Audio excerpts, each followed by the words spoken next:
memories of partition? Not particularly myself, because I wasn't there. I can give the account that I've heard through the elders. I have heard a lot of accounts of people going through traumatic experiences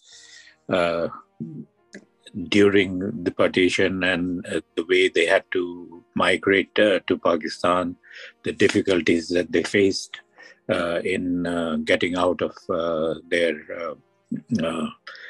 ancestral homes, and the emotional experiences that they faced when they left their ancestral homes. Also, in our particular case, my mother was pregnant with me at that time, and she had to travel with that condition.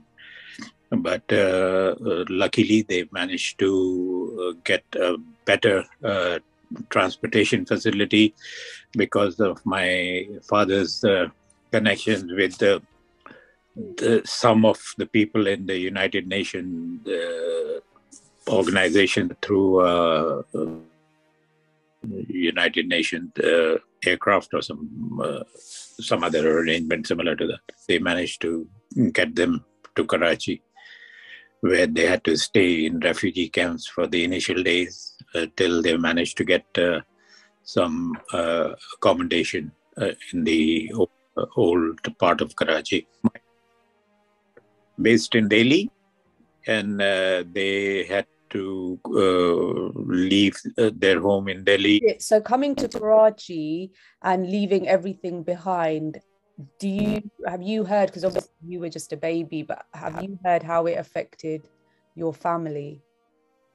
It did affect them a lot, because they came to a totally new surrounding, totally new culture, and they had they left running household, and it was difficult to sort of start living on day-to-day basis with nothing with you. So they went through a very difficult period, and I was born in my mother could not even go to the hospital, and I was born at home, where they were living with 3 families in one apartment. I was born in January 1948, exactly 6 months after Pakistan was created. So can you tell me a bit about then the story of when everybody came to London? So, that was in 1962, and that's when my dad came to Pakistan in a minibus, which was a Bedford minibus, with an intention to take us all back to London. And that was in July 1962 that everything was arranged and the visas were obtained. And we were 11 of us altogether in that minibus. We left Karachi on the 5th of July and traveled through the whole of Pakistan to Quetta, then we entered Iran, and then we traveled all across Iran to Turkey. Then from Turkey we went to Greece, then Bulgaria, Yugoslavia, Austria, Germany, Belgium, and then we are rainy evening on the 7th of August 1962. It was a very adventurous trip, and a lot of memories of that trip also. Why did you come to London, and what was it like when you came here? Baba was preparing for it because he came early and he established his business in Pakistan and London quite often.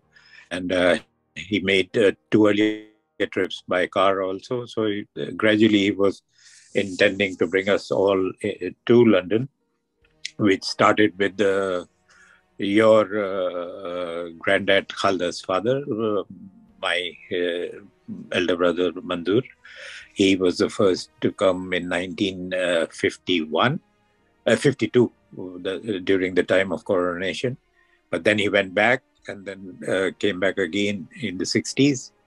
And also Nusrat Baji, my elder sister, she came in 1958.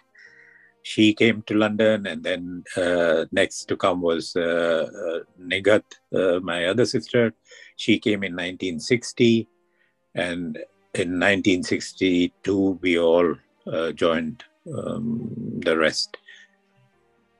Only Ammi, my mother, she was on her own till later, and she came in 1966. Why did she stay behind? Because she couldn't travel all the way in that van, so and she had to look after all the.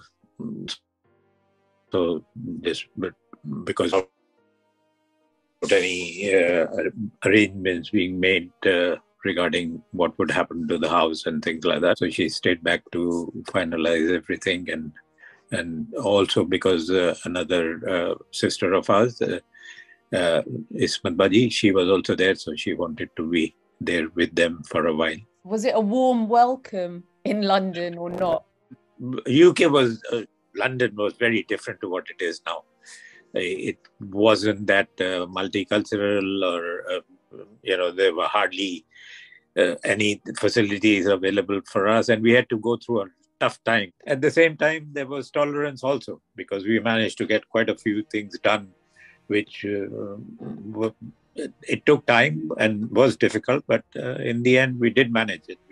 And Khalda obviously is one of the pioneers in establishing the London Islamic Circle, the Islamic Center, and bringing out the magazine Zenith with Shahida, my sister.